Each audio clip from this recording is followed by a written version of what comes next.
eu tô aqui na Bex com a Paola e com o João e a gente vai falar um pouquinho sobre como é fazer o intercâmbio. Então, eu vou fazer algumas perguntas para tirar a dúvida de vocês e qualquer coisa vocês deixem nos comentários ou liguem para eles. Então, vamos lá. O que realmente é um intercâmbio? Eu sei que é a troca de cultura, você conhece mais sobre as outras pessoas, costumes, tradições e o próprio jeito de ser das pessoas. Mas como é para vocês que trabalham com isso?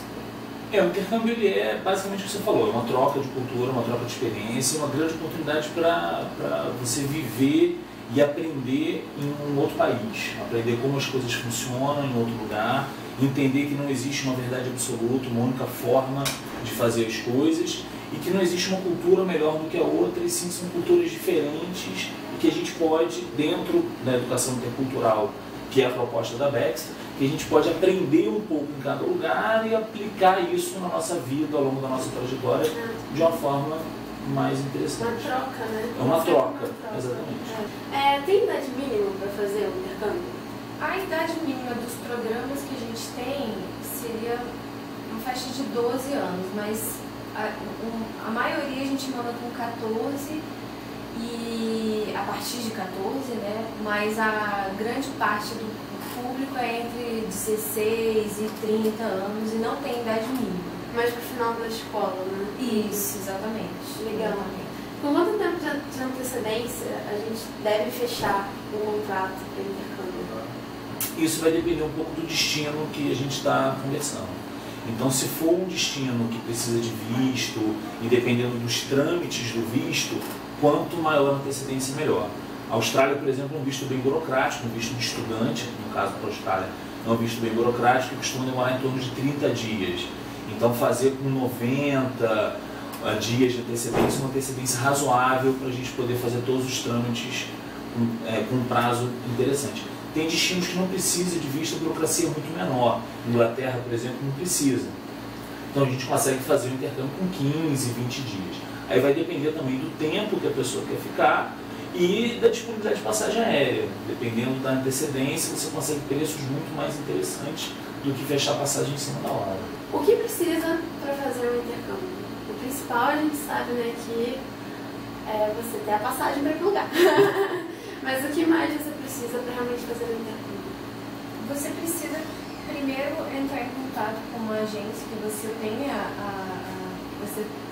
confiança, né, nessa agência de intercâmbio, que ela vai te assessorar durante todo o processo da sua viagem. Escolher a escola que você quer estudar, né, a passagem aérea, definir qual é o tipo de acomodação que você vai querer se hospedar, porque normalmente as escolas elas oferecem acomodação em casa de família ou em dormitório estudantil, mas para o dormitório o aluno tem que ter mais de 18 anos para se hospedar, e um seguro de viagem que te atenda e tem uma cobertura legal no caso de você precisar de alguma emergência, né? E o visto, se for necessário também.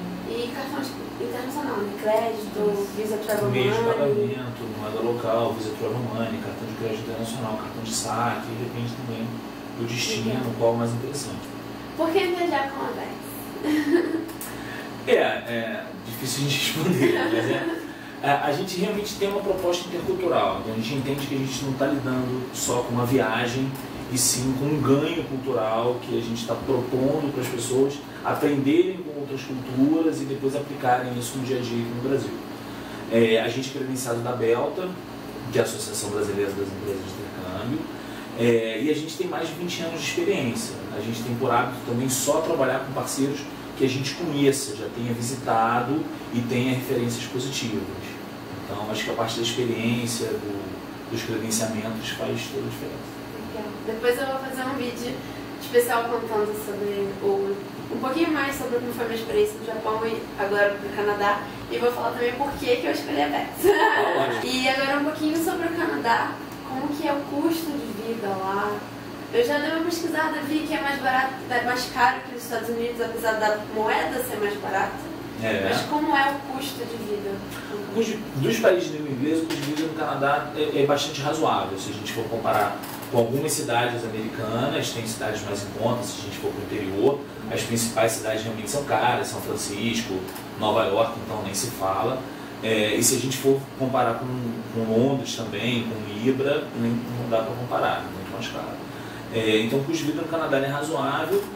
A gente estima que entre despesas pessoais, transporte, alimentação, o aluno supra isso com 800 a 1.000 dólares por mês, tendo acomodação paga.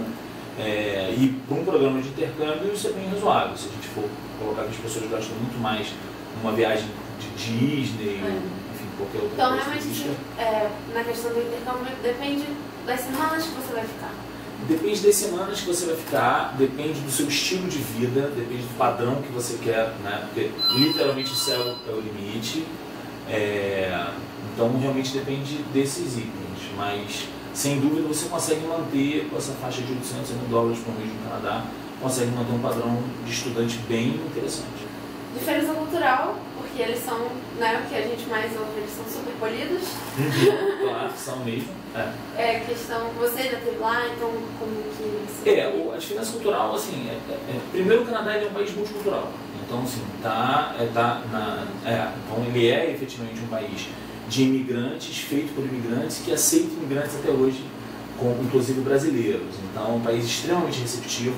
Você percebe isso desde a imigração até o último dia você no Canadá. Se você abrir um mapa no Canadá, aparecem 3, 4 pessoas para te dar informação, diferente de outros lugares. Então, são pessoas extremamente receptivas. A gente está falando de um país que, em média, 80% da população está alocada na classe média, o que faz com que não tenha desigualdade social, violência. Então é bem interessante. Algumas coisas que diferem entre o Brasil e o Canadá, por exemplo, o canadense tem uma consciência ambiental muito maior do que a nossa. Então desperdício de água, desperdício de comida, de recursos naturais, realmente para eles me incomoda bastante. E a questão dos horários também, eles costumam ser bem mais rígidos com os horários do que nós brasileiros. Tem toque de recolher? Não chega a ter um toque de recolher, mas assim, 1 minuto você está atrasado. Então, assim, você marcou 6 horas, 6 e 1, você está atrasado. Britânica, né? Tem a questão do lado britânico aí, com certeza. Em relação ao clima, depende, né? Depende bastante da região que você for. Exatamente. Depende bastante da região que você for. Você está indo para Vancouver, que é o que tem o melhor clima, né? Se você sai da British Columbia de uma forma geral e vai para outros lugares do Canadá, realmente o clima muda bastante. Então não dá para comparar Vancouver com Toronto, nem com Montreal ou até Calgary, a diferença é significativa. Principalmente no inverno, né? Eu você vou tá no indo inverno, também. vou passar o inverno todo lá. E então Vancouver seria menos frio do que os outros lugares. A temperatura média em Vancouver ela nunca fica negativa. Então se você pega o histórico de temperatura ao longo dos últimos anos, nunca teve, a média ficou negativa. Diferente de Toronto e diferente de Montreal, que a média já começa a ficar negativa em dezembro. Então você tem 3 ou 4 meses de média negativa ao longo do ano. Calgary também é bem frio. Por último, é possível trabalhar no Canadá? Você está indo fazer um intercâmbio e também quer trabalhar junto para fazer uma renda? Como é que isso funciona? A legislação acabou de mudar em relação a isso. Então, até há pouco tempo era possível conciliar um curso de inglês com um programa de trabalho. Primeiro você tinha que fazer o programa de inglês, depois você ganhava um período para você poder trabalhar também enquanto você ficasse no Canadá. Hoje, programas de língua não é possível mais. Você precisa, existe um programa parecido, mas você tem que fazer um curso técnico. E fazendo o curso técnico, sim, dependendo da duração, do tipo de curso, tem algumas regras específicas, mas você consegue conciliar o estudo com o trabalho, não ao mesmo tempo. Primeiro você estuda e depois você ganha a permissão de trabalhar. Esse curso técnico a gente faz lá? Ou faz no Canadá. Faz lá? Lá, faz no Canadá. Então você se contrata um curso técnico no Canadá e aí durante esse período inteiro que você ficar no Canadá, durante parte do seu intercâmbio você vai estudar e parte você vai ter permissão de trabalhar. Eu já saio do Brasil com esse visto do curso técnico para poder fazer lá. Que permite que você estude e trabalhe.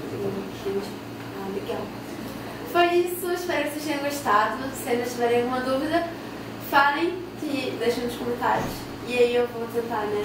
Vamos ver se a gente faz outros vídeos ou faz outros posts. E muito obrigada, João e Paola. Obrigado a você você pela confiança. essa viagem. E Vai dar tudo certo. Com certeza. Muito obrigada. Obrigado a você. Tchau.